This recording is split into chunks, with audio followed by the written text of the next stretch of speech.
All right. Welcome, everybody, to a Tuesday night. This is kind of a thrown together show with Don and Harold and me, and we're going to have some fun. It's a show about nothing, basically, um, talking about how much we actually know about the paranormal. And the reason why we're having this on is because Harold is putting on a course at the university. It's at Owens College here in Toledo. And it's basically a course designed to give you a deeper insight into the world of the paranormal. Um, Essential paranormal investigations are required. They require a constant approach to back up with a scientific methodology. And we were just wondering, how much do we really know about that methodology? What actually do we know? So without further ado, I want to bring in Harold here real quick and have him on here. Hey, there he is. Hey, Harold. Hi, Joe. Thanks for having me on. Yeah. Well, actually, you brought this up, so Yeah, it's you. We were talking about the course that you're putting on, and me and Don. Let me bring Don up here. There is Hey. Don from Fringe Paranormal. Yay. Yay. But yeah, we're gonna have some fun tonight. We were talking about the course that me and Don are going to that Harold is putting on, and it's basically going to dig a lot deeper into the paranormal. And we're not really, I don't think so, but I know Harold can tell us a little bit more about it, but I don't think it's going to be mainly about the gear and all that kind of stuff. It's mainly about our feelings. Harold, what's about our feelings? Yeah. Becky will tell you sometimes I don't have enough feelings, okay? Yeah. And at other times I have way too many feelings. Oh, yeah. Anyways, Joe, Don, I'm tickled because I found out this week that you two are also going to be in the class. And I'm like super excited, super stoked about that. This is going to be a fun course, guys. It's going to be on Monday nights at 6 o'clock, 6 to 8 for 4 consecutive Mondays. I'm going to try to put a bug in Don's ear because he's got a perfect place to do a field trip. And I was hoping that maybe Don, while we have him here live, and for the whole world to see, to it. Right? I'm gonna ask him about this, and he can tell the whole world no. But anyway, we're all going to get together. We're going to get a chance to, first of all, share some of our experiences over the years, and we are going to try to take a deeper look into the world of the paranormal. And I think what's really cool, we're going to take a scientific look, an anecdotal look, an experimental look, and see if there's any truth to any of this. And Joe, you and I are good friends, and Don is I as well. I've told you guys, the more I study, the more I look into this, the longer I do it, the less I know. Yeah. And that's what this class is all about. And I mean, a lot of it's going to be my own personal theories, and I want the class to be interactive, and I want you guys to share your experiences and your theories with the rest of the students. And I just think it's going to be interesting. Are we going to come up with any answers? I don't know, but we're sure going to have fun trying, okay? Yeah, because you think about it, technically, we really don't know anything about ghosts. It's all speculation. I mean, we have a lot of equipment that we use and stuff, but when it comes right down to it, nobody really knows. I mean, it's all what our opinions are. I know one thing is, right, Joe. Yeah, we'll find out later in life when we pass away and we join the realm of the paranormal, and I come back and I haunt every one of you guys. Move things. Like Don, didn't you just say that you had something that you lost or was that a friend of yours? It wasn't me. I didn't lose anything. Okay, maybe it was except Harold. my sanity. I don't know. I don't remember. I don't remember yesterday, let alone what we just talked about. Well, so Joe, I'm sure, now that we're on Facebook Live, and now I have both of you guys cornered. Joe, why did you sign up for this class? What on earth were you thinking? What are you thinking? Because I want to learn, and I know that you're a great teacher. I guess I'm not patting you on the back, but I'm saying I've heard so much good things about your other course, and I'm like, I've got to take a course. I want to learn more. I'm always want to learn more. And I've been I didn't read inviting. what the course was about. I just signed up for it. Yeah, I've been inviting you out to class since the fall of 2016, I believe. It's been 5 years, and we finally got you in one of the seats. It's awesome. And Don's been to our class before. Don's kind of sat in, and Don's introduced himself to some of our classes. Don, why on earth did you sign up? Well, I want to expand my horizons a bit, learn more about what's out there or what's not out there. If I can get just one germ of an idea when I'm with a bunch of other people that might lead to something bigger, I'm all for it. Because we don't know anything. We might know something or we might not. That's what I think your class is going to be about. You'll talk about more about that later, I think. I am, like I said, I'm stoked about this. I can't wait for you guys to share some of your theories. I'm open to all kinds of suggestions and thoughts and theories, and I'm open to learn something as well. With every passing class, every time, I learn something new that I can take from this. I think I'm a better researcher, a better investigator. I think I'm here to help people the best I can, but I've learned so much from past students. I'm nothing more than a student myself, except my seat sits up in front with Butch and the rest of the gang. Yeah. There's a long pause. I think that was your cue, Joe, to jump in. Oh, okay. Well, go ahead and talk for a minute. My sister's here. She's getting me some medicine because my arthritis is acting up. Good. She got me I heard Lay's potato chips, which is important, and she got me Tylenol. How'd you injure your knee? Can I ask her? Is it none of it? There's Jen. Hi, Jen. How are you? Hey, Don, where's Kelly at? Kelly is at home in Sandusky. I'm in Toledo. Yeah, I never get we to actually see live Kelly like anymore. Right. I never get to see her. Butch wanted to be here with me, but he's he's still a high school hockey coach. He's been coaching Springfield high school for nearly 50 years, and he's got practice tonight at 8:00. So I asked him, "Hey, you gonna miss practice to come on the show with me?" And he just looked at me, and I already knew better. No way was he gonna miss hockey. So I kind of missed Butch out here tonight. I think I'm the best I can, but I've learned so much from past students.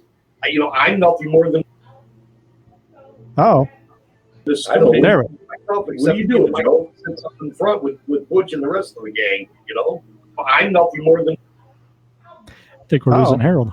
I'm still here. Sits up in front with Butch and the rest of the gang. Yeah, I'll just sit up there I'm and nothing more than. throw stuff at you. I think we're losing Harold.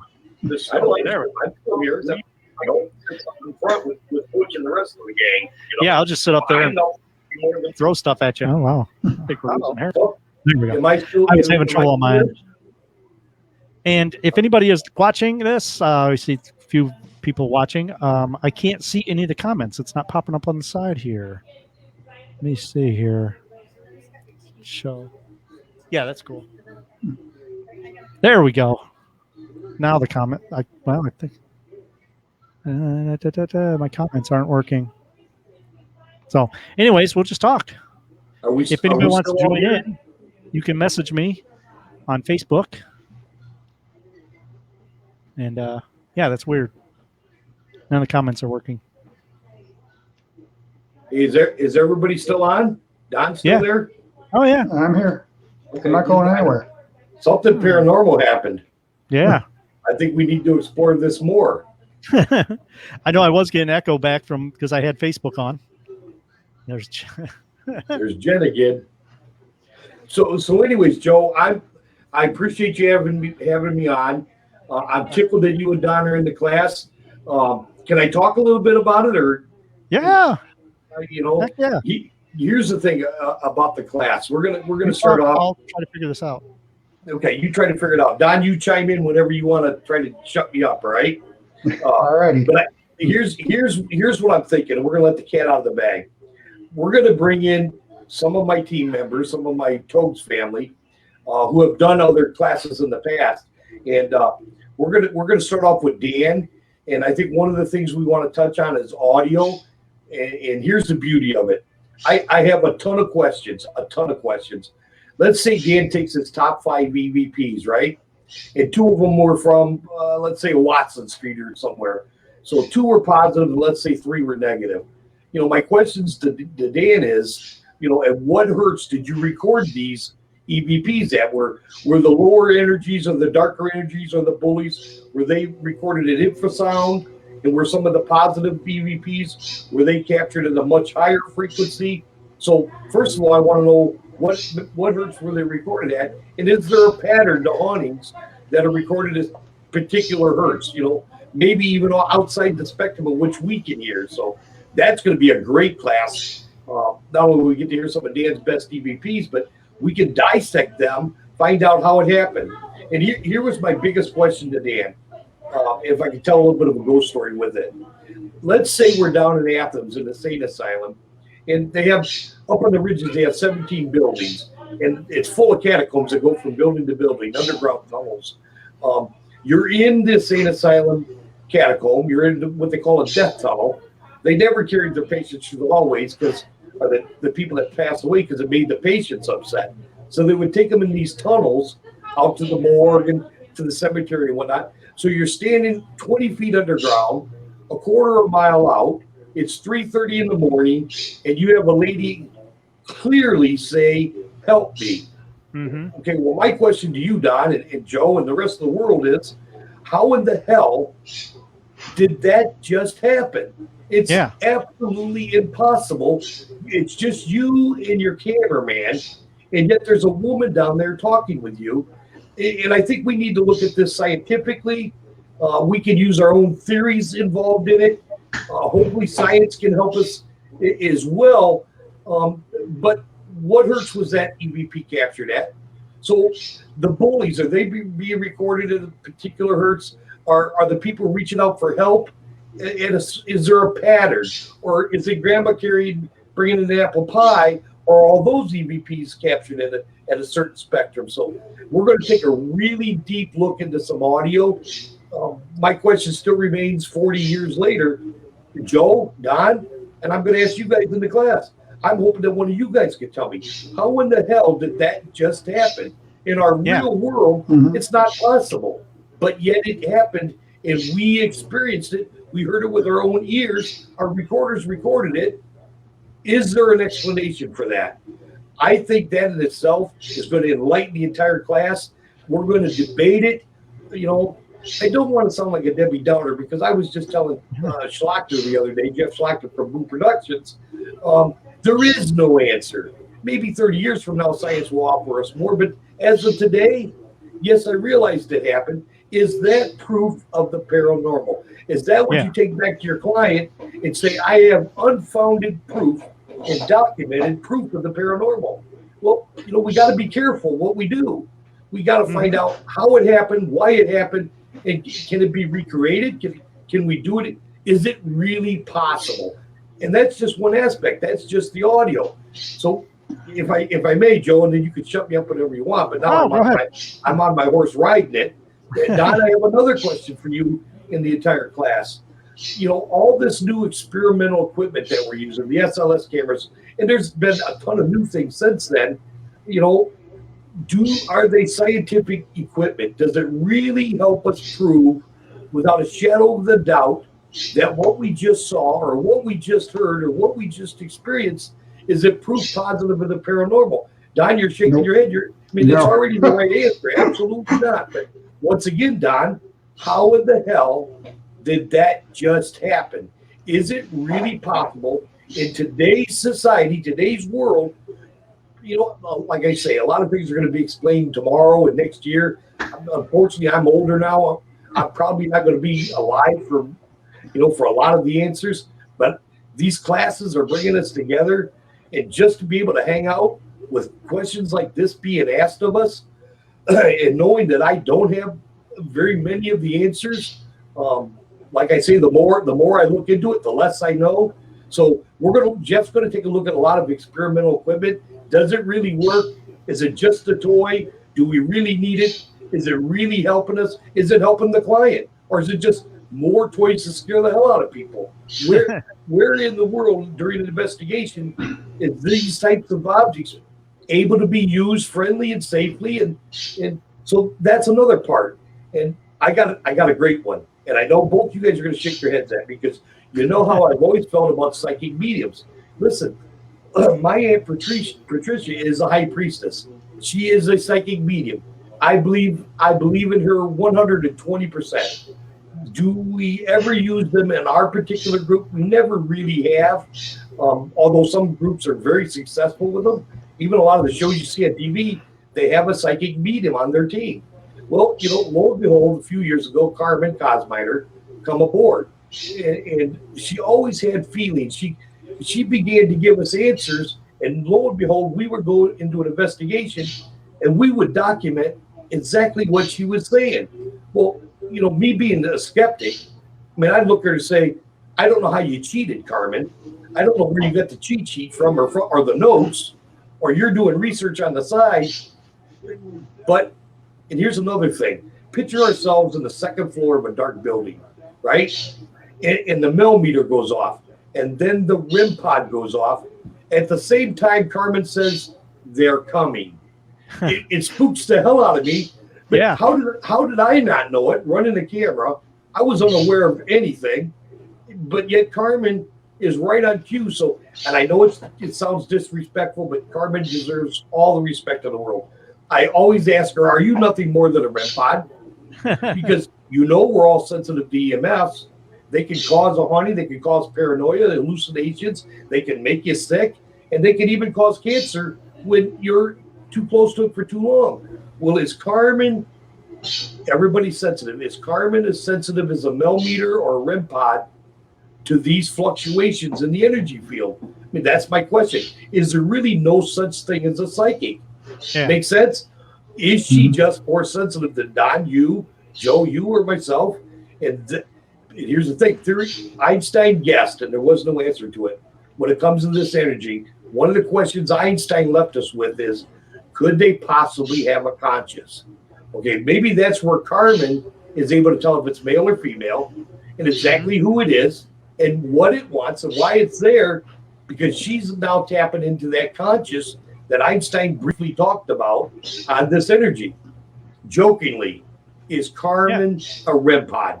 Come to class, you'll find that answer out to that if she is or not. And the thing is, we still don't know where the consciousness actually comes from. No. So these spirits could still have consciousness, and that's what's tapping into our equipment. That's what's tapping into our subconscious. Now, I'm not seeing the comments, so I brought my phone up here, and Jeff Schlechter asked, where does the theory that spirits emit EMF come from? Is that science or TV? Well, and I wish I could. I don't understand why the comments aren't showing up here, so I can show you. Like, I answered him, I said no, and I could show the comments on here if this would work, but it doesn't. So if you guys have a comment, just type it in. I got my phone in front of me. I'll see it. Perfect. But anyways, go ahead. Where does the theory that spirits emit EMF? Great question. I'll jump in and answer one. Well, I think the popularity of EMF comes from TV shows. Where it came from before that, I do not know. But I think the one strength that drives this field, which is EMF and electromagnetic, is the one thing that hampers us, because it gets us so caught up in EMF and electromagnetic that I think sometimes we don't explore other explanations that might replace EMF or electromagnetic. Does that make sense to you? Makes perfect sense. That's a great answer. I don't know if Jeff agrees or Joe agrees, but I mean, all due respect, Don, it's probably one of many answers, but it's a great answer. And you know what? We'll take that question back to class with us, Don, and I think we should study it more. But speaking of these energies and the EMFs and the fluctuations in them, Uncle Charlie was once alive and passed away, and they say his energy's with us. And we're talking about this energy, and maybe there's the EMF, the fluctuations within it. Here's the beauty of it. What about these energies, Don, Joe, that were never alive, like poltergeist or demonic energies and people that were never human? Where do these energies come from? Well, we know a poltergeist, they say, comes from a human being. Where do these demonic energies or these darker energies come from? Where have they manifested if the person was never alive? Yeah. Well, that gets into religion. If you believe in demons, then you have to absolutely, positively believe in religion. No question about it. So how much should religion be brought into this class? I don't know. I mean, Don, I have a strong faith. That's not a theory. I have faith. It's not scientific. It's not proven. I mean, I've never seen God. I've never seen Jesus, and I don't want to make this show a big religious thing. But I'm going to confirm the fact that I'm a believer. Don, here's a couple things that I can take from me, and people that know me hear me ranting all the time. But at the moment of my death, I'm going to, before I die, I'm going to pray that my soul goes to heaven, and that there is a heaven, and that there is a God. But that's my faith. The other thing that's going to happen scientifically is, hi Kelly. The other thing scientifically that's going to happen is our body's going to be able to begin to decompose. And Don, I'm not going to go back 6 months later and dig up Joe to prove that to you. Just trust me, it's already scientifically proven. Well, the other thing, let's go back to Einstein's theory of quantum physics and energy. No beginning, no end, can't create, can't destroy, although it can be weighed, measured, and changed form. Well, there might be some of the answer. I mean, Einstein was one of the greatest scientists that ever lived. I personally think he died 20 years too soon. I think we would know a lot more today. So sometimes, Don, you're right. Religion, faith, and science all intertwine within certain things. I mean, is there an energy? Absolutely. If you can't create it, can't destroy it, Don, at the moment of your passing, it's got to be somewhere. I don't know where. My energy is going to be in my house in the recliner. And every time Becky tries to watch the Lifetime channel, the hockey game's going to pop up. That's just the way it is. That's where my energy is. That's where I'm haunting. But Don, Joe, what about these energies that were never alive? Yeah. Poltergeist. Joe, you pipe in. What do you know about poltergeist? I really don't know that much about poltergeist. I honestly, I had a chance. I did meet someone at the last convention we were at, and he invited me out to his house to see poltergeist activity because he said that it was extreme. But I've never seen it myself. I've had, I don't know if you call it poltergeist activity, but I've had a wall pushed over on me at the Collingwood Arts Center. Me and Grizz actually got knocked over by this wall. My door here moves out. Jen has seen that. So I don't know. It's up in the air because I personally haven't seen it. But I mean, I look at these TV shows and I see like plates flying off counters and papers flying out of drawers and that. And I'm thinking, well, why would a spirit do that? Okay. If they want to get our attention, yeah. But why would they go into a room where there's no one at and just throw paper everywhere or, slam doors or whatever? I mean, I know that the description of a poltergeist is noisy ghost. Well, can I throw something out at you? What's that? Can I throw something out at you? Yeah. Okay, so I don't think necessarily that a poltergeist is actually a spirit. If you look at the classic poltergeist cases, they center around juveniles and young adults. So the older you get from a baby onwards, the more regimented your brain becomes as far as reality and putting away your belief in fantasy and make-believe. So one of the things I think is, and that also ties into the past studies of ESP and psychokinesis and all that types of things. Just look at the movie Carrie to bring up a fictional example. So what happens is, I think, is perhaps these people who are experiencing poltergeist activity have something going on in their head where this type of psychokinetic activity is happening and they cannot control it. It's just coming out for whatever period of time it's happening for. That's possible. Yeah. That's one of the classic theories that they used to talk about back in like Duke at the Parapsychology University and J.B. Ryan and all that stuff, they used to kind of think that perhaps that's what a poltergeist is this energy coming from a person's mind, if you will. Don, I that's a great explanation. I have a question for you. How is it that they're able, if Becky or Jen's watching, will somebody please bring me up a cup of tea? That's on a side note. Anyways, Don, how are they able to channel that energy? I mean, really, can you channel and focus? Becky to the ghost office. Well, it's my understanding that in cases like that, they can't control it. It just happens. And then eventually it just disappears and fades away. They usually do say that in 6 to 8 weeks, and it usually gone. Isn't that odd? I've never heard that. I just think it's strange. That's a great, speaking of these, like the poltergeisty energy type thing, there's other energies of all these non-human, never alive energies. I'm hoping that Michelle, who does a fantastic time in class talking about some of these energies, hoping that she'll be able to come in and talk to us about some of these darker energies, the poltergeisty, but even some of the darker ones than that. And, how much damage can, they say sometimes these energies, they can kill you. Just one of the more interesting, I hope Michelle is able to come to class and talk about the poltergeist energy, some of these other energies, and what they can do and what they are. And they were definitely never Uncle Charlie. You know what I mean?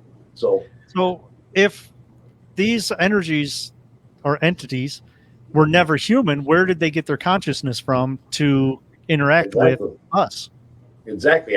I don't know. Isn't that funny? Mm-hmm. Yeah, I mean, I've been doing this for 40 years. I don't have any idea.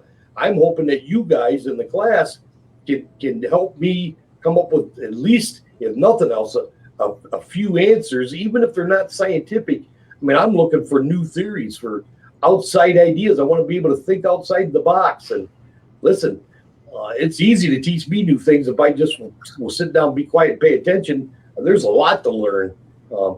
And we're going to have a bunch of great people. I mean, Joe, Don, look at this. If we have a class with Butch and I going over, some common ghost hunting things, if there is a such thing, and the difference between ghost hunting and paranormal investigating, which you guys all know, is, to me, in my theories, is a huge difference.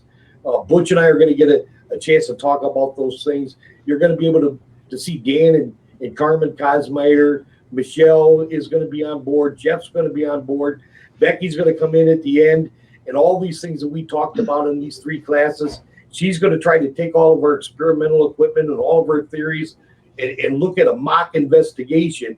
And if there's anything we've learned in these 3 classes that we have gained from it, that we can take from it, maybe we can implement some of these things into our next investigation. And Becky does a great job as well. Listen, guys, as you all know, I'm the weakest link.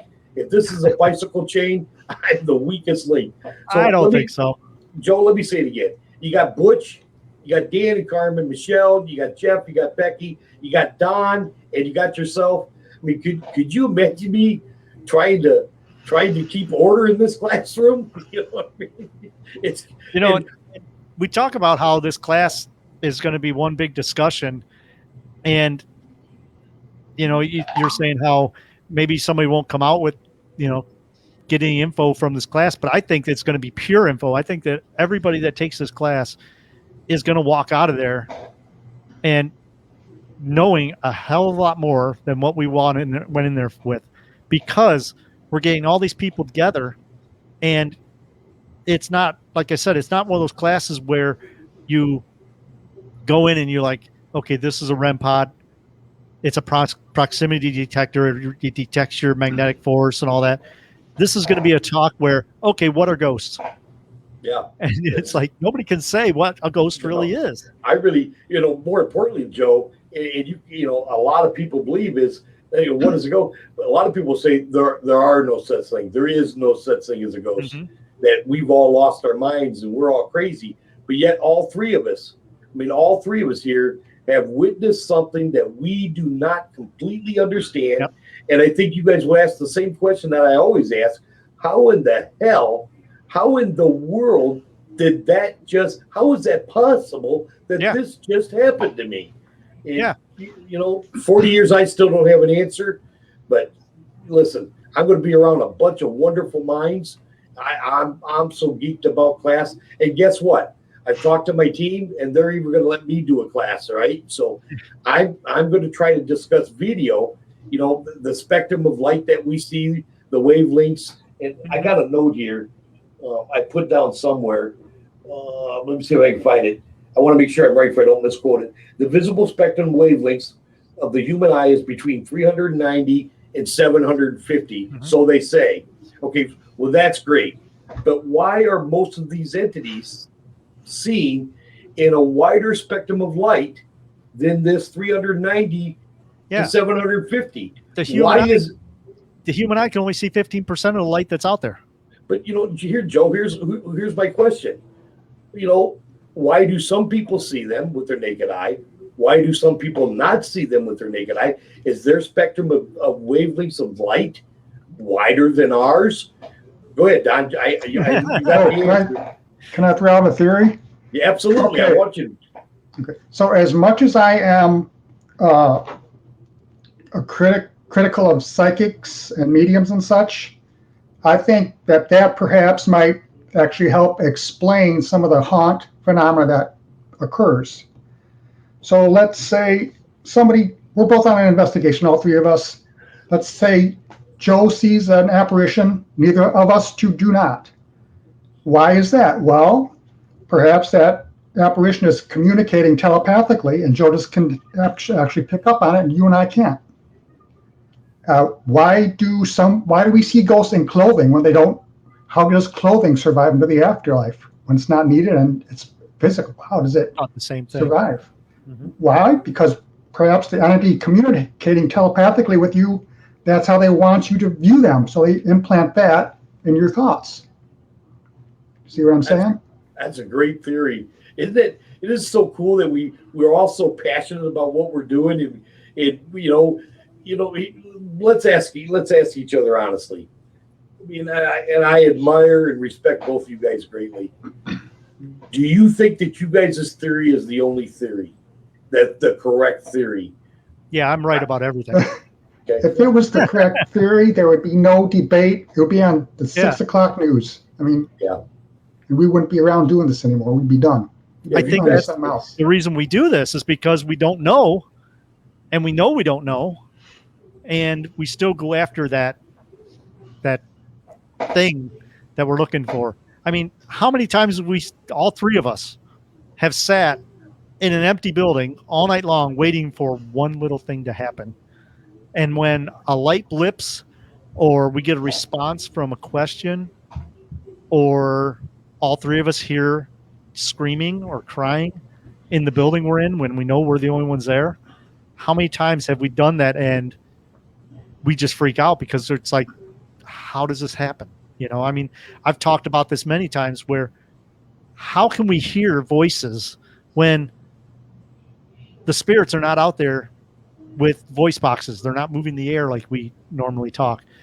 And Don said about it telepathically. I believe that wholeheartedly, that spirits are putting the energy out into the air and either picking who hears it or picking if they want the electronics to hear it. I mean, I've had situations at the basement of the Toledo Police Museum where we were trying to get EVPs and we weren't getting any responses until we played back the recorder. Then we were getting tons of responses. Like they couldn't hear us, but when the electronics put it out, they could hear it. So I believe what Don said, how it's all telepathic. So do both of you guys agree then that this energy that we're tapping into, that Einstein hinted to, that both of you must believe that it has to have some kind of a conscious, or it wouldn't be able to do any of that? I don't know about that. Okay, well, is there scientific? Well, my next question is, where does that conscious come from? Do we have scientific proof that there is such a thing?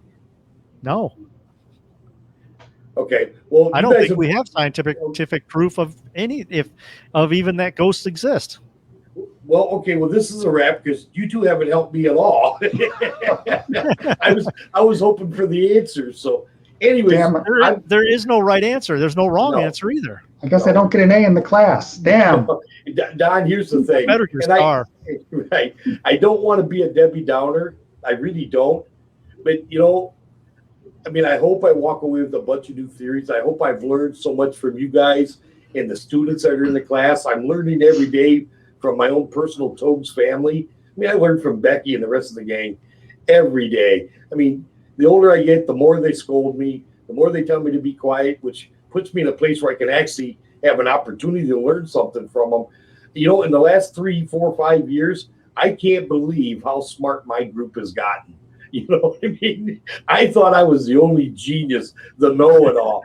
Holy crap, is that humbling? So I'm hoping to get a bunch. I'm hoping to get a bunch out of this class, and you know, and I think we have 6 or 7, maybe 5 or 6 seats still available. So, and maybe anybody you know that's watching tonight, Joe, Don, what do you think? What do you think if we put maybe a package together that? And I want to keep this thing lighthearted, but what if there's somebody out there that would really like to take this class, was really interested, they missed the other classes. You know, we've had classes since 2016, I believe. Somebody that may be out of work or with COVID, that needs, you know, I would like to offer somebody out there that if you really want to take the course, if you know Joe or Don or myself, you know, message one of us. And us 3 will talk about it, and maybe we can help you out with the class. You know, that's what this is truly about as well. I don't want anybody to miss the class that really can't afford to take the class at this time. You're the kind of students that we really want. So does that make sense, guys? Oh, yeah. So if both you guys would accept, if you know somebody or somebody message you guys on, I mean, Don, you're Fringe Paranormal. You run the haunted main school in Bowling Green. Joe, you're two. You guys know a whole lot of more people than I do. So I'm putting that out there. I'm appreciative that Joe and Don's let me come on the show. And if you need some help, reach out to these 2 guys, and we'll see what Toads can do to make sure you have a seat in this class. If that's fair for me to say, okay? Yeah. Okay. You know, and that's the thing, and it's going to be so exciting to be in this class because it's just going to be everybody talking about the paranormal. I know I'm probably hashing it over, but I'm kind of looking forward to it now that I actually know what it's about. Because like I said, when I heard about this class, I just signed up because I'm like, I have not taken a class. I want to learn some more. And, you know, I mean, there's tons of people out there that tell their theories, but to get everybody together, this is going to be fun. And guess what? You're not just going to be sitting there just listening to somebody drone on and on while you're taking notes. You can actually speak up and say, hey, that's wrong, or yeah, that's right. Or I never thought about that. Listen, it's so true. I'm interrupting as you guys talk because there's so much truth to that. This class absolutely has to be interactive. We all have to chime in. We all have to swap ideas. That's not what this class is about. Is, you know, Harold St. John standing up there like he's a know-it-all, because I'm promising you guys right now, you know what? There's a lot of things I've learned, and we have to stay humble. You know, yeah, maybe I have a little more knowledge than the person's only been doing it for a year or two. And it's only because we've seen so many things over the years that you know, if you just quiet down a little bit, you're going to learn a few things. But there's so much more. Don, Joe, the older I get, I'm tickled, but I also have this sadness in me that some of the answers I've been searching for my entire life, I'm not going to see. I'm probably not going to get them. Science probably won't allow it in my lifetime span.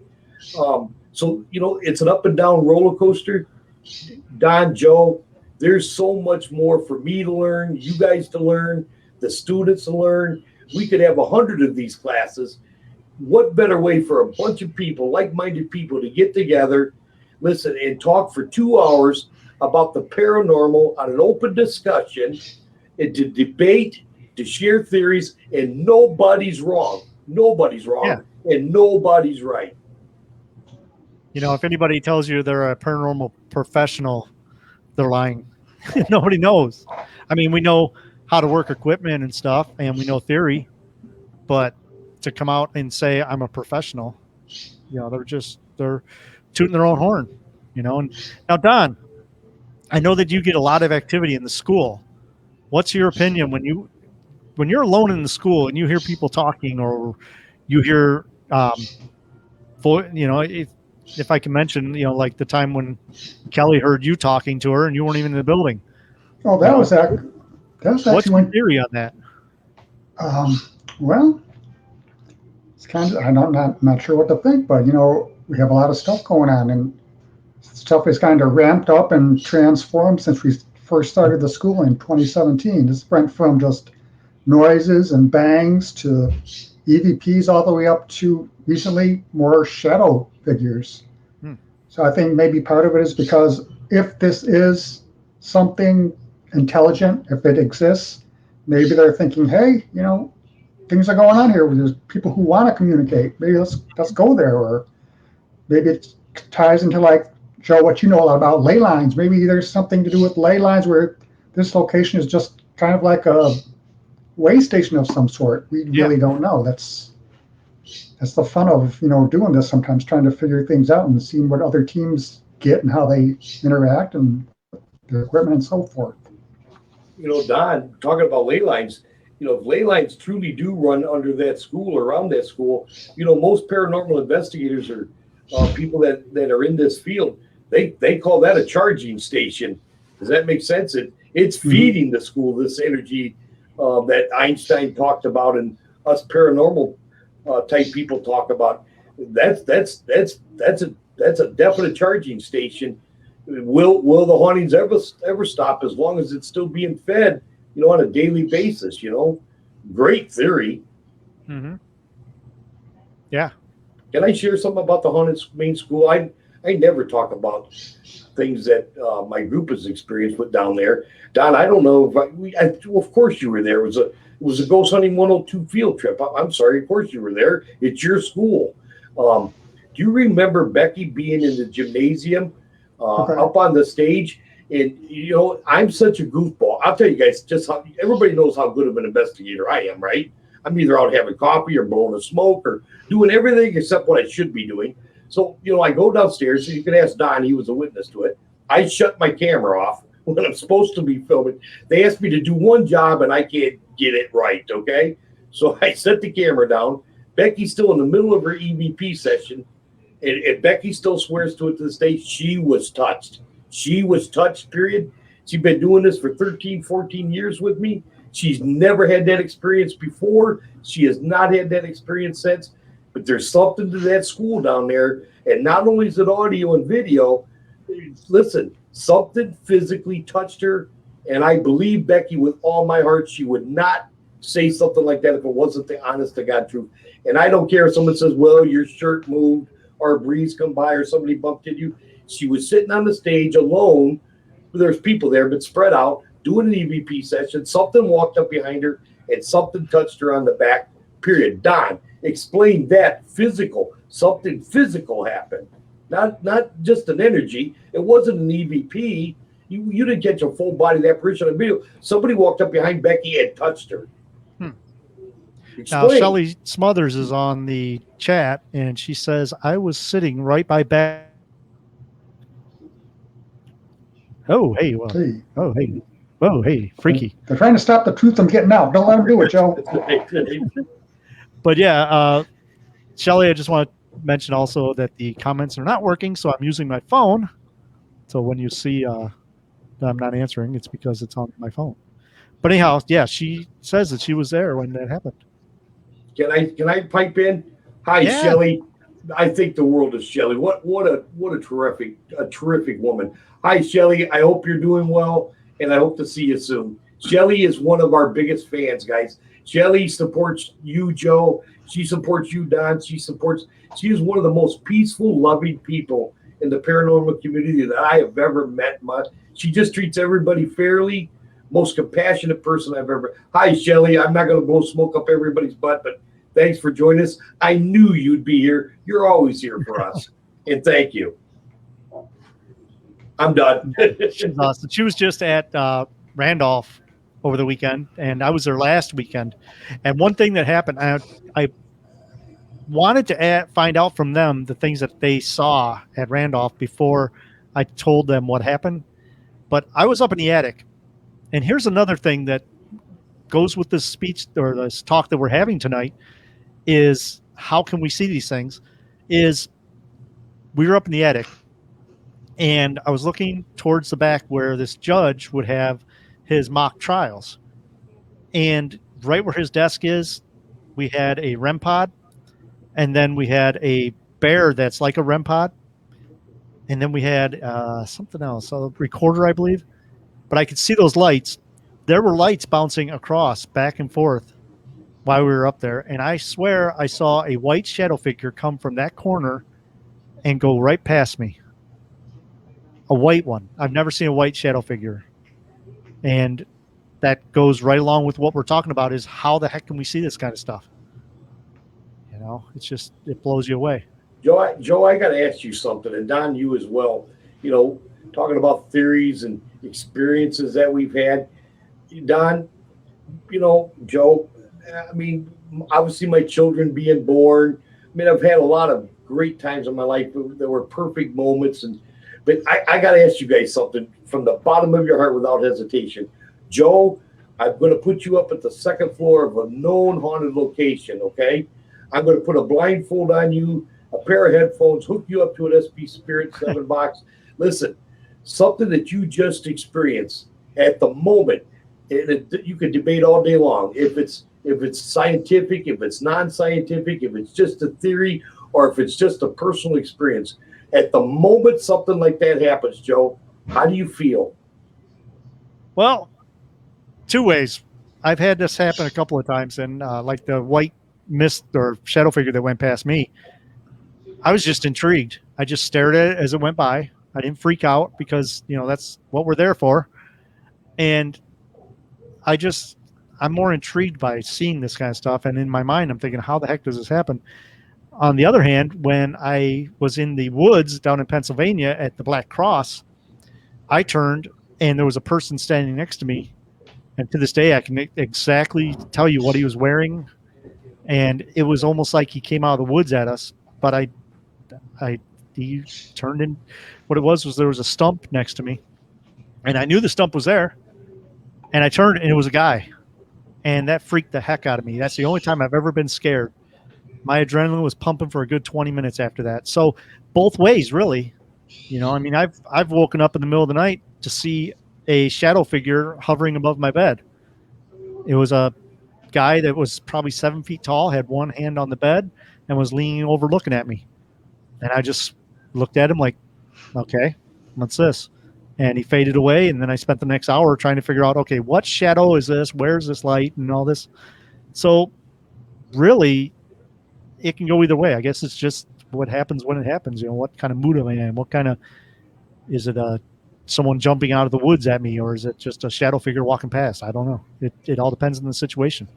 But isn't it funny, Joe, that you having that type of experience, it means so much and it is so profound to you personally that you know that you are witnessing something that probably 70% of the world will call bullshit on. They don't believe a word you're saying. They're telling you to get off the weed.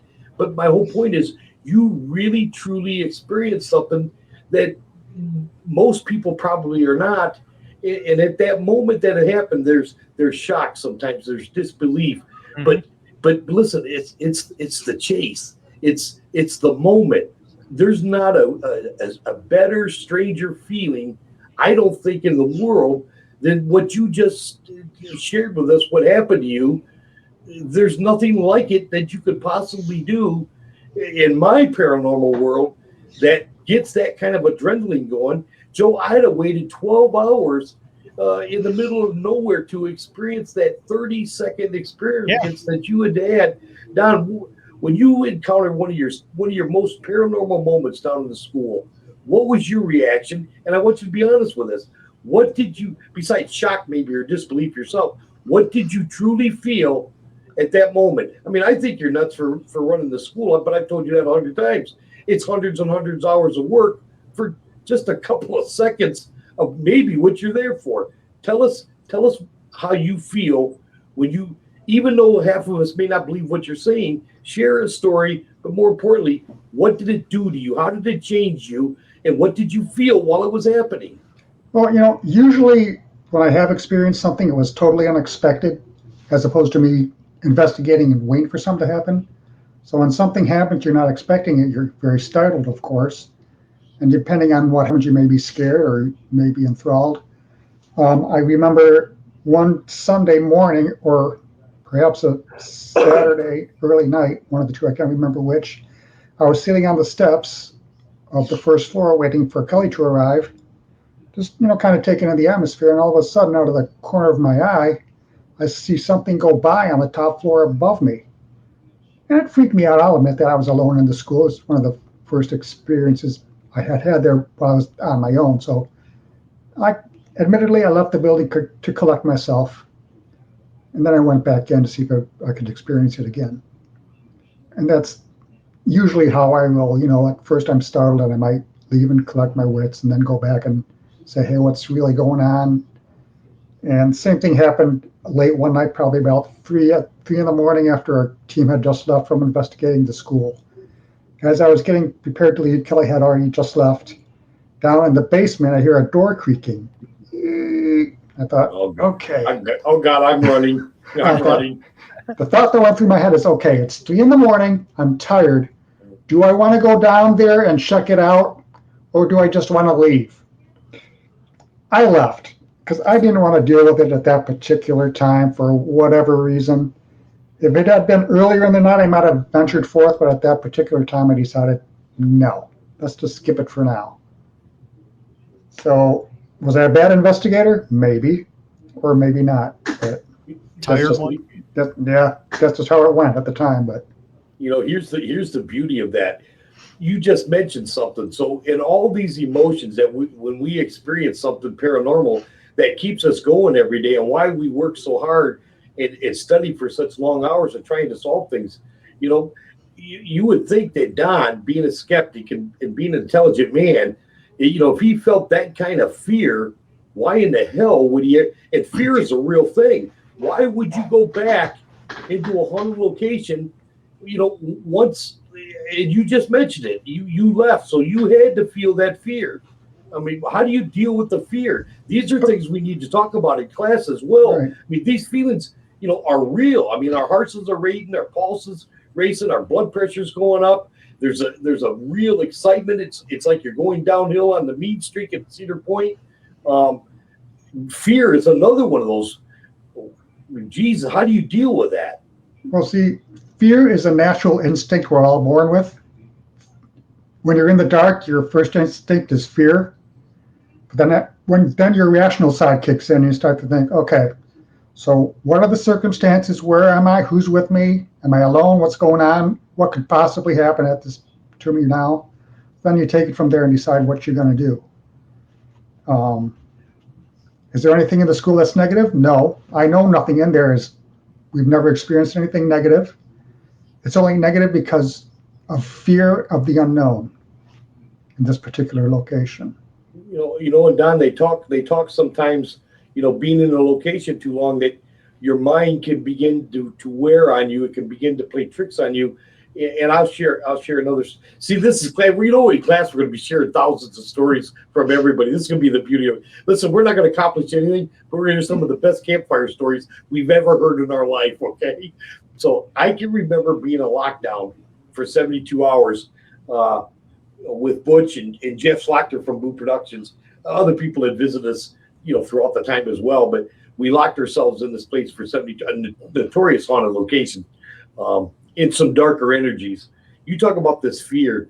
This was in the middle of the afternoon on a beautiful sunny day. The house had been wearing me down for a couple of days. I was sleep deprived. Joe, Don, I went into the kitchen, into this dining room area, and into the living room. I felt, and listen, I don't care who you are, how seasoned you are, how long you've been doing this. I'm telling you for myself, I was overcome with such panic, anxiety, and fear from nothing more than the entities that were in this house, and nothing was banging, no doors were slamming. This was one of the quietest hours that I experienced in 72 hours. It was the most fearful that I've ever been in my life. I felt as though the energy in the house was sucking me completely dry of energy. I didn't know how to, and I left as well. Don, you talk about just leaving. I didn't know how to cope. Listen, a veteran paranormal vet, I didn't know how to cope. I had to leave to try to get my shit together, basically. And I went outside and I thought, well, what am I going to do? And my mind's not playing tricks. So that's another thing, Don. Our minds can work us up. I made a deal. I made a pact with the house. I know it sounds odd to you guys. Listen, if you don't scare the shit out of me and you don't make me feel this way, I'll investigate nicely and I will be respectful of you, but we have to come to an agreement. You're not going to do this to me anymore. So even us guys who's been doing this for a long, isn't it funny? The simplest of thing, unexpectedly, can scare you to death to where you can't physically, your mental, physical, spiritual being, it's on overload. You can't handle it. You have to escape to get your bearings together. Isn't the paranormal and hauntings? And listen, guys, we don't have any proof of any of this, really. Besides, we experienced it, we saw it, we heard it, we felt it, we touched it, we tasted it. It's there. And yet, half of society will say, boy, you three guys on this screen, you're all crazier than hell. And I don't know where you guys are buying your weed from, but I want a little bit of that. You know what I mean? But, Don, I got to ask you something, and then you as well, Joe. Don, do you believe in ghosts? I am highly skeptical as far as ghosts. You're dancing around it, Don. No, let me explain. As far as ghosts being formerly living people, as one of the popular theories goes, I'm highly skeptical. But I can believe in ghosts as far as unexplained phenomena occurring in allegedly haunted locations. He sounds like Dan Cosmiter, for God's sakes. Does that make sense? It makes all the sense in the world. That's actually go ahead. Although I will say, out of 10 years of investigating, I have come to one absolute conclusion to me. EVP phenomena is an actual true phenomena. I can't explain it. I don't know how to explain what seem like intelligent responses. I don't know how to explain that. But I will state that I do believe EVP phenomena is an actual thing. That's the only conclusion I can reach. Don, I'm always shocked. I mean, every time, listen, a couple of months ago, and I won't make a big deal out of it, but I got to witness Dana from Tobes and Joe right here, Joe from 222 Paranormal. Oh, me? Did an Estes session on the second floor of a local haunted location. I don't know if I'm allowed to say it or not, but I don't care. Anyways, I witnessed something that I've never witnessed in my entire life that I just can't. But you talk about EVPs, Don. There's got to. It's like how in the hell is this happening? They're answering Joe's question. There's no way. I mean, I want to take every skeptic in the world and I want to put them into that moment. I want them to witness what Joe and Dana just did. Because listen, it's been months since we've been there. I still cannot believe what the hell happened. And maybe Joe could talk more about it because I'm sure he has his own personal feelings on it. But I witnessed a 30-minute long dialogue conversation going on through EVP and Spirit Box session. Don, there's got to be something scientific. There's got to be something more that's got to be tangible. That if we're all together, and we're all pushing it, maybe we could come up with, a better theory or a deeper understanding. Listen, I'm a student. I want to know how in the hell Joe did that. Unless him and Dana spent 2 weeks preparing and rehearsing for that whole thing, and the whole thing was a joke on me, Don, it's not possible. Don, it's not possible. And yet I witnessed it. And I have video proof but I cannot get it out there. I've tried to get the video to work over and over and over, and it will not work. So, but that is the freakiest time because I was sitting there and I was just hearing things in the spirit box. So I was just saying whatever. And I'm like, nothing is making sense to me. And then I watched the video, and every single thing that I said, I guess, made sense. It was questions that Harold and Dana were asking, and it all fell in line. To me, as the person under the spell of the Estes method, I was just saying words that didn't make sense. But one thing that did make sense was I heard Harold and Dana's names. They were calling their names. And then I listened to my audio recording. I think he froze up, Don. Uh-oh. CAA's at it again. Gosh darn it. Paranormal. There you Don go. is paranormal. We have no scientific proof that he froze. Well, I guess we'll just wait for him to come back. Anyways, until he comes back, that was Joe. Joe had a phenomenal session, Don, that I'll just never be able to explain scientifically. I'm telling you, I witnessed it. I experienced it, and I mean, there you are. Go ahead, Joe. Finish. Yeah, I was just saying that it. I listened to the audio recording, and I got EVPs in my digital recorder that matched what you were asking the questions, but it wasn't in the video. It wasn't in the spirit box. It actually was in the recorder. And I tried to match those up to do a video, and it's not working, and I've given up on it. But it's unbelievable. I love the Estes method because there's no connection between the people asking the questions and the person that's saying the answers that they hear. Well, Joe, you've been hitting the paranormal field pretty hard for half a dozen years or better now. Joe, I've watched you investigate. I've had some experiences while I was watching you, especially the one that we're talking about now. What do you take from it? Same question that I asked Don. Do you believe in ghosts? When I first started, I was kind of skeptical about it, but with all the things that are happening, I believe in them, but I don't know what they are. I honestly don't know what a ghost is. We know, okay, we say, well, it's the spirit of a dead person, or it's the residual energy that comes out of their body, like their soul, or that, but we really don't know what they are. I mean, I have my theories that whether they're photons of light, whether they're magnetic energy, because we pick them up in our magnetic detectors, but I still really don't know what they are. I just feel that with all the experience that I've had, there's something out there that we can't explain, and we call them ghosts.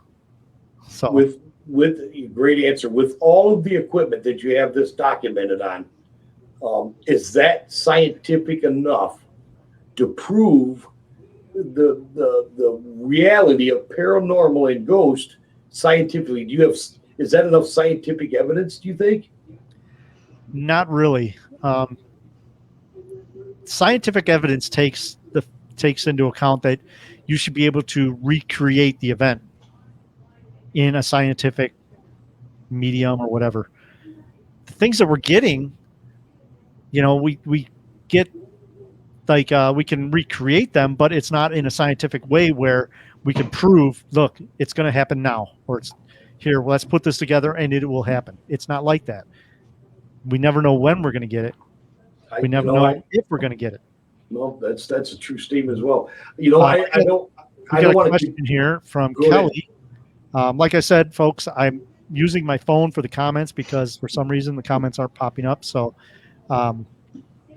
Kelly has a question, and Don, I think you know Kelly pretty well. Yeah. Yeah. And Hi, she Kelly. wants to know, is Don losing his? No. What? She wants to know if you're losing your hair. No, I'm kidding. Am I losing my mind? What?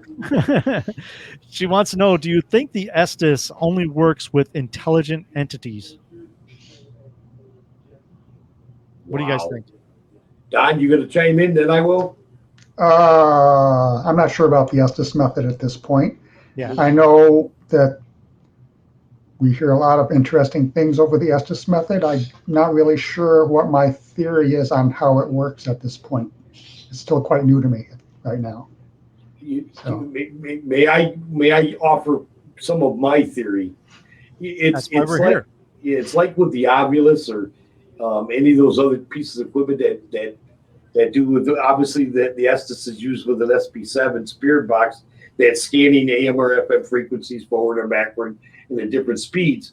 I have noticed, and let me tell you, we were at I don't care if I say the location, the Haunted Buxton Inn, and everybody says that Kindred Spirits invented the Estes session, that was done in Colorado. Actually at the Stanley Hotel is where it was first done, believe it or not, though, where Stephen King had wrote The Shining. Believe it or not, at the Haunted Buxton Inn about 6 years ago, I was doing an EVP session with Butch and Becky on the bed where the lady in the blue dress slept. And I don't know what come over me, but sometimes Becky and Butch and I work together really, really well. And sometimes we just been together too long, you know what I mean? So I told Butch, Becky's reading my lips. So we're doing the SB7 spirit box. I said, first of all, she can hear my questions. That's not right. I think she's cheating. So we brought in a pair of headphones and plugged in the SB7 spirit box, and I began to ask my questions again. I had turned to Butch again. Jeff Schlachter from Boo Productions was down there with us and witnessed this as well. So I went in the other room and asked the questions because I felt that Becky was reading my lips. So therefore, I took out a pair of the blindfolds that sometimes she slept with to darken the room because she's a nurse and works nights, sleeps during the day. I think that Butch Leon, believe it or not, invented the Estes session, the Estes experiment, 2 years before anybody else ever heard of it. So I want to give Butch Leon a shout out. And it was because we're so skeptical, we even thought one of our own members of the group could possibly be hearing our questions or then was reading our lips and then answering our questions. So we blindfolded Becky, we plugged up her ears, we did our session and asked her questions from a totally different room. And I didn't ask a single question about the Buxton Inn.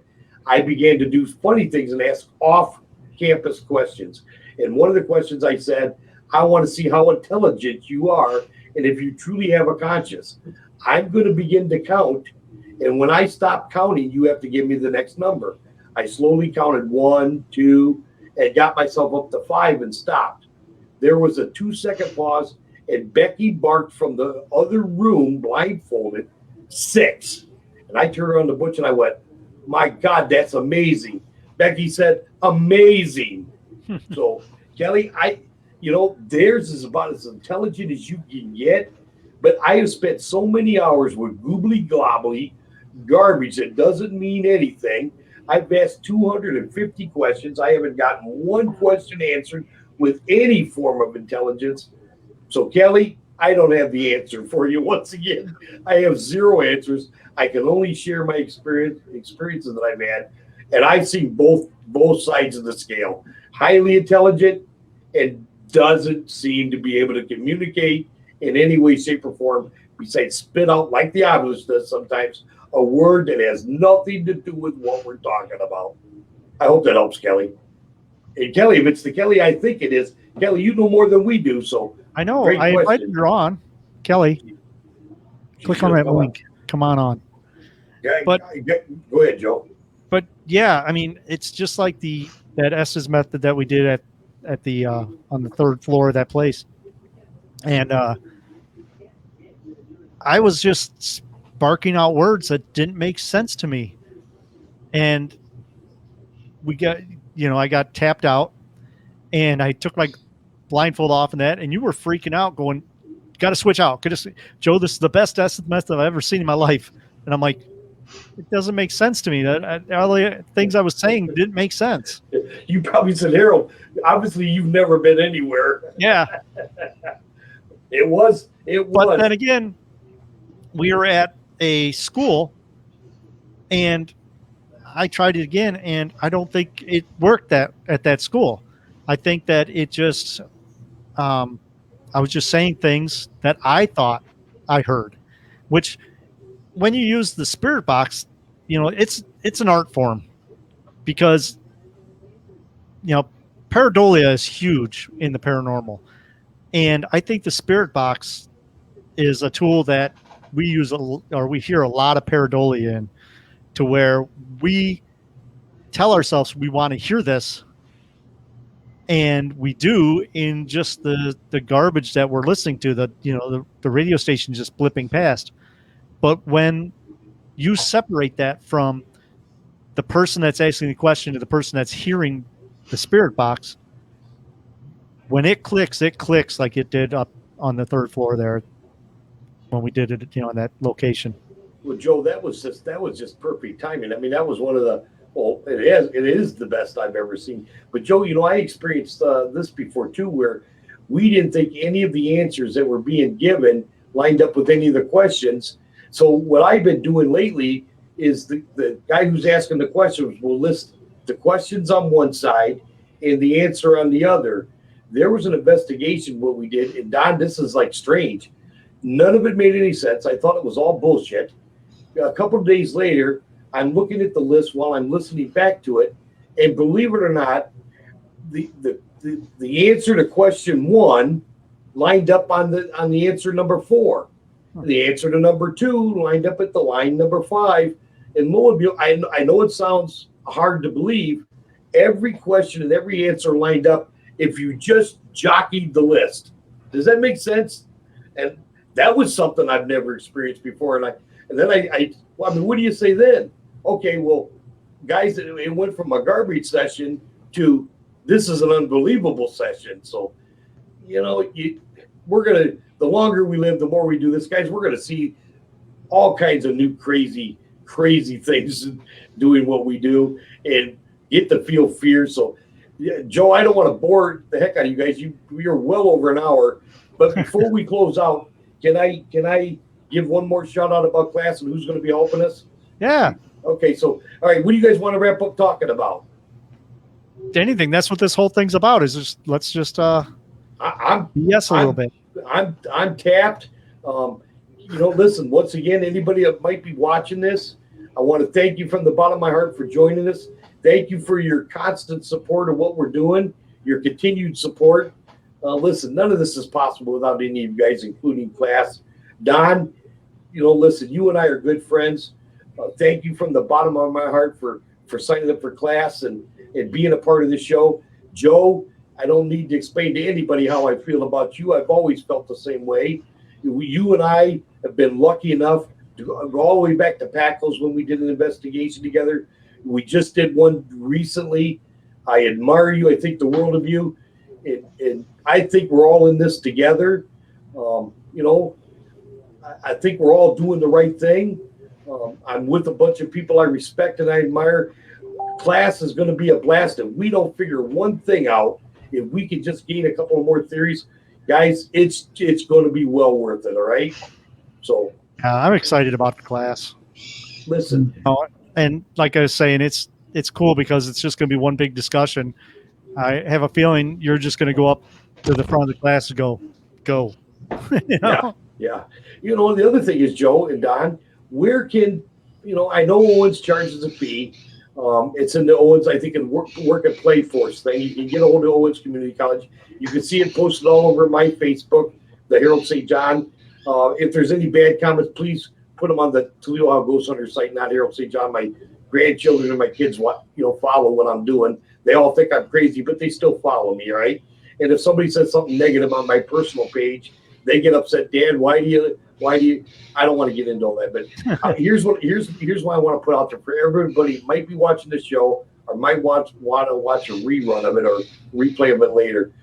Where can you sit with Butch Leon for 8 hours, spread over 4 weeks, with Butch Leon, the founder of the Toledo How Ghost Hunter Society, Becky McClenathan, who's been our case manager for all these years, that works her butt off. She's going to do a class as well. Dan Cosmiter, the videographer, and so much more. Dan brings a very skeptical. Listen, I'm not going to explain any of my guys' personality. You're going to fall in love with Dan. Carmen is one of the sweetest women you're ever going to meet. She brings a little bit of a psychic medium flavor to it all, which is going to be awesome. Don, I think we lost Joe. Cool. I don't know. I think he ran early to get to the class. He wants to be the first in line. Yeah, and let me continue. Michelle Maddox, Our tranquility specialist is going to be there going over some darker energies. Unfortunately, I'm going to be there as well. But you get to see you, Don, and Joe from 2 Paranormal. I mean, come on. You're going to be sitting around 7, 8 guys that have some paranormal experience in the field. And if it is a field, I can't think of a more fun time. Can you? Now, you know what the other good thing is about this class?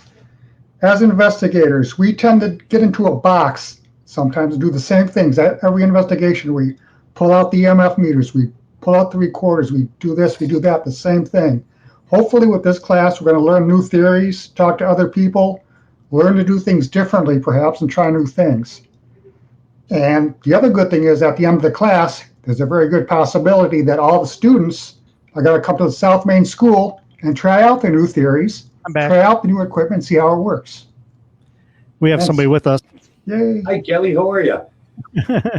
Don, thank you. I hit the wrong button. I X'd out of this. I'm hearing everybody at once. All of a sudden, I just disappeared. Something paranormal's going on, Hello. guys. Hi, Kelly. Kelly's here. Can you hear us? Kelly? Can anybody hear me? Turn on your microphone. Kelly's our tech challenged person. Kelly's actually she directs Fringe Paranormal Yes. with me. She also runs the Haunted South Main School with me as well, for those who don't know. Can you hear us, Kelly? She's laughing. She's laughing at you, Harold. I don't know if she can hear us, Joe. She's got to turn her microphone on. What am I doing? Turning I your can mic hear on. No, her mic's on. I can hear her. My mic's on. There I it can is. hear her. I'm We hearing can- everybody at once. You were That's live. because nothing's changed, Kelly. We're all talking over top of each other. So what's going on, Kelly? Not much. This is good conversation. Yeah, just a few glitches. I can't see any of the comments on here. I have to use my phone, and then I went to click off Facebook, and I clicked the whole thing off, so I disappeared. And it's just how we are. It's how we roll. So, Kelly, you've been in the school by yourself, and you've seen stuff, and you've heard stuff. What's your opinion? What do you think happened? Do you think it's like Don said at one time, he said that he thinks it's, what did you say, Don? It's like, my mind just went blank. See how it is? Like psychokinesis type deal stuff. They were talking about poltergeists and sometimes how if someone can see a apparition the other person can't, it might be some type of a psychic link where they see what they want you to see, if that is indeed what's going on. See, our whole minds just went blank. But do you think that the spirits are putting that into your mind? I'm jumping out. I'm hearing everybody like okay. separate. All right, Yes. Go ahead. We'll talk to you afterwards. All right. All right. I still swear to you guys, it's all paranormal. You have no scientific proof of this, but I'm telling you it's paranormal. I'm witnessing it, all right? Mm-hmm. It's the men in black and the UFOs, trust me. That's it. Yeah. Right. Hey, Don, do you think that it would be okay? And Joe's going to dig this, I assure you. And we're really not allowed to talk about cryptozoology or ufology or any of that. We really got to stick with what we need to do because we only have 4 classes. But I want to talk. Listen, can you guys see it right here? That's Bigfoot chilling in his rocking chair. Bigfoot riding his Harley. I have Sully with. Speaking of Bigfoot, real quick, I have it on good authority that our friend Bodine, the Bigfoot, is coming out with an energy drink. That's right. That's right. Right. Hey, he's the #1 cryptic. He's the man. And I believe, babe. All right, Joe, we got to get off the air. I'm going to see him this weekend. Yes, you are. I wish I could go, but I have to work all weekend, Saturday and Sunday. What a drag. Listen, I go and tell my boss, but I want to go to a Bigfoot convention. There's only one answer, and he's obviously a skeptic because he says take your ass back to work before I put my big foot up your butt. Well, yeah, we're gonna. I don't know if Don, are you coming up? I have to work too, unfortunately. you The guys mail stink. must go through. You stink. I got to deliver stupid checks. Joe, This Friday, I'm having a little get together at the hotel that the convention is going to be at. So if anybody wants to come up, it's in Ann Arbor, Michigan, at the Wyndham Garden Hotel. You'll have to look on Facebook for the address. I think it's 2900 something. But anyways, look on Facebook. It's nothing to do with the convention. We just figured we were all up there, so we're going to have a hangout on Friday night. Come on up. I invited a lot of people from the paranormal field. So if you want to, come up and hang up and just talk, we're going to do that.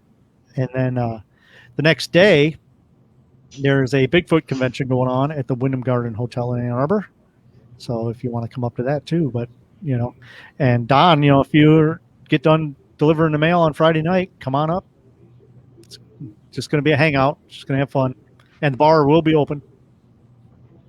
So we may have to pour you back into your mail truck, but listen, could you wish for a better moment than to have a Bigfoot conversation with me on a Friday night when I have a vodka and green olive cocktail, dirty martini in my hand, and we're talking Bigfoot? There's no place I'd rather be. Unfortunately, Friday I'm a manager, Saturday I'm a Zamboni driver, and I think Sunday I'm a scorekeeper. So, my God, I'm all over. So, no, Joe, you know how I feel about. Joe, are you ever going to have another Bigfoot convention? I think so. We've got so many people that are asking for it, and we just obviously it's too late this year, so we'll probably have it next year. If I could do this whole thing over again, obviously I chose to be a ghost hunter, a paranormal investigator, but if I had to do it all over again, when I was a kid, I'd have been in the woods, deep in the woods. I'd have been hunting down trails, and I'd have been tree knocking and whooping. And listen, I always told everybody when I was a young man, I'm going to be the very first paranormal investigator that proves to you guys in the whole world without a shadow of a doubt that they exist. If I had to do it all over again, I'd say I'm going to prove to you guys without a shadow of a doubt that Bigfoot is real. And I don't care. It's more than a theory. I have proof. I do my own Bigfoot expeditions every year. I save my cocktails for later, but I want in the worst way, Joe. I want in the worst way for somebody to bring back some real proof. Yeah. And you know what? Unlike the paranormal, scientists are getting really involved in this whole Bigfoot thing. Oh yeah. They're walking away with what I consider a lot more than personal experiences and a little bit of evidence here and there. They're walking away with some real stuff. It's possible, Joe. I'm going to miss you Friday. I'm going to miss the convention Saturday. But if there was any other place I could be, that's where it would be. Yeah, it's going to be great. It's going to be fun. And, unfortunately, Miranda had to back out. But there's going to be a lot more speakers. We got, I shouldn't say we got, I'm just a paid vendor, but Ken Gerhardt is going to be there. Wow. Cliff, I can never say his last name, Baccarin. Yep, I know who you're talking about. I know who you're talking about. I like Cliff. This Igor from Russia is going to be there, plus a few other people from the Travel Channel. Plus you got Steve Ward, Chatan Noir, a lot of the people from, around here. They're all going to be speaking too. I think it's like 12 speakers. Is Jeff Melbourne going to be there from the university? No. Geez, I have a lot of respect for him. Yeah. You were talking about Cliff from Finding Bigfoot. Is Bobo going to be there? I was thinking about Bobo. We were up with Michigan Paracon one time, and at Michigan Paracon, there's 2 elevators, but we were all packed into one. And it was after the show. Adam and Amy were there. Jeff Blanger, all of us were packed into this, elevator. No room for anybody else. But then we saw Bobo coming down the Oh my God! walkway, and we're yelling, "Bobo, come on, come on!" He's like, "There's no room for me." He's And as big as the elevator. Yeah, we grabbed him, pulled him in. We were all packed in there real tight, and I think when it opened up at the bottom floor where we were going, we all just kind of fell out of the elevator. But that's another one. Both of you guys got to get to Michigan Paracon. I really wanted to go this year. There's just a few weekends out of the year where this weekend's the high school hockey tournament. It's the worst time for me to walk out. I just come back from Florida on vacation, and I got to work. That's just all there is to it. And I'm going to follow as much as I can. I know you'll be posting live from there. I know other people will, and I'll tune in as many times as I can throughout the day on a lot of you guys' Facebook page to kind of get a feel like maybe I'm there a little bit, but I'm definitely going to miss it. Not the same. No. It's the big thing about Michigan Paracon too is, everybody says, well, who's there? Everybody from TV, podcast, everything, they're all there. And I'm telling you, the parties afterwards, they have a bar right in there, and there's karaoke going on. Everybody's hanging out in the foyer.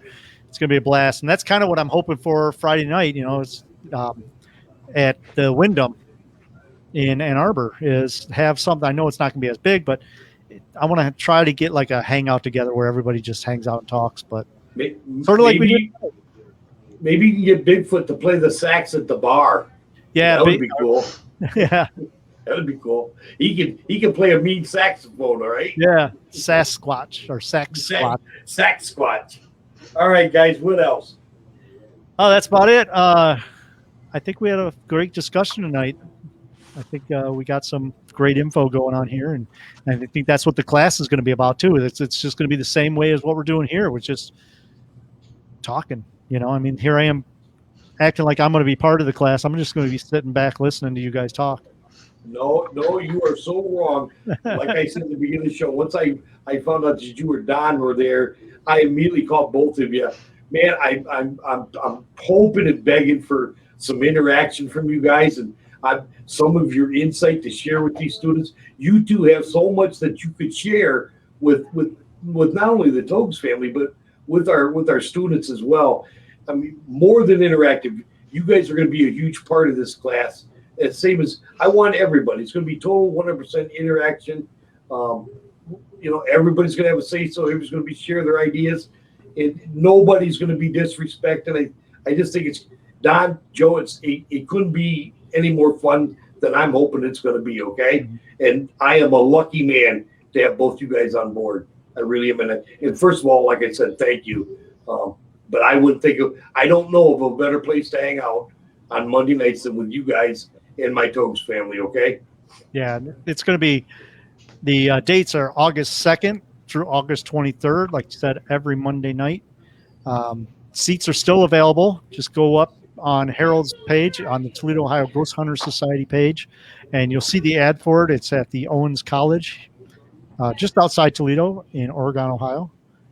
And it's going to be a blast. It's going to be Monday nights from 6:30 or 6 o'clock to 8 o'clock.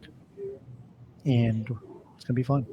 The fourth class, Joe, we're gonna try to finish with a field trip like we always have. And if we can convince Don for a small fee, I think, first of all, where are you going to take a class? What I think are a couple of local celebrities such as yourself. I was going to try to put a little pressure on Don. If that school can open up for a couple of hours, I would love, we give Don a small fee and maybe Don will invite us in. I would love for you and Don to kind of lead this field trip. I mean, think about it from a student's perspective, guys. I get to take a class 8 hours. I get to talk about the paranormal. My opinion matters. My theories are important. I get to hear other guys that are, in this paranormal community. I get to hear their theories. I maybe get to go to a haunted location, and not only I get to hear Harold run his mouth, but to meet his group. But I get to do a private investigation with Don Collins from Fringe Paranormal and Joe from 222 Paranormal. I'm doing an investigation, but why wouldn't you take this class?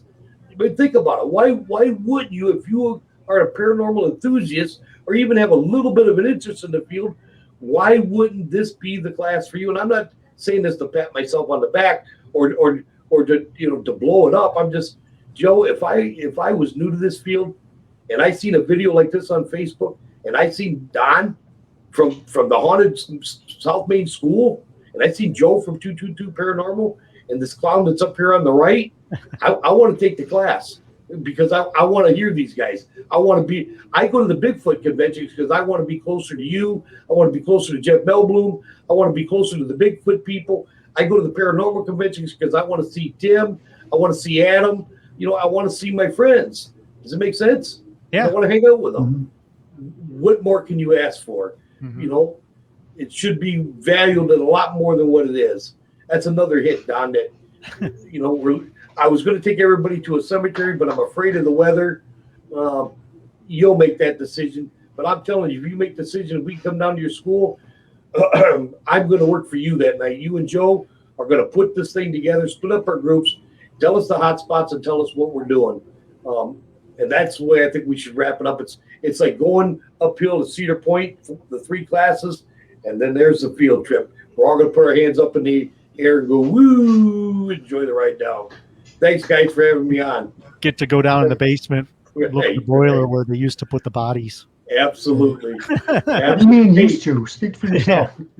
So, Don, let's plug your school here if anybody's listening or watching. That wants to get a hold of you to do a ghost hunt. Yeah, we run the Haunted South Main School in Bowling Green, Ohio. You can get us on our Facebook page as the Haunted South Main School. We also have a webpage, hauntedsouthmainschool.wordpress.com. That link is also on our Facebook page. We do private ghost hunts at the school most Saturdays. You can find that schedule on our booking page through the Facebook. There's a link on the Facebook for the booking page where you can find our availability. And you get the whole night from 7 till about 2 a.m. or so to just do what you want and ghost hunt with whatever size team you want. So it's the place to be. We've been very busy this year, actually, really busy. It's a great location. I remember doing an investigation with you, and we were getting evidence all night long. So it's always something. We never can predict what's going to happen. Sometimes we're very surprised at what we get. So. Yeah. Hey, guys, Becky was shocked at what happened to her. I'm not saying it was negative. I'm not saying it was dark, but she was touched. That's rather shocking. So I can tell you for sure, one of my team members had a physical interaction with this thing, and that's quite a phenomenal thing to happen. You know what I mean? Mm-hmm. So it's haunted, guys. If you want to say this place is haunted, I'd have to agree. The main school that's a haunted location, guys. Yeah. So. It's all right. Well, thanks everybody for watching this. Sorry about the comments. I tried to figure out how to put the comments on when you guys are, saying comments to us, but I'm acting like this is a show. We just put this together just for 3 of us to have some fun. But thank everybody for watching. And if you want to get a hold of Don to go to the South Main School, it's a great place. And if you have any questions about the paranormal, go up to Toledo, Ohio Ghost Hunter Society and check it out. And check out the class. It's going to be great. So anyways, thanks, you guys. Thanks. Happy hauntings, guys. Thanks. See ya. Thanks for joining us. Goodbye. Good night.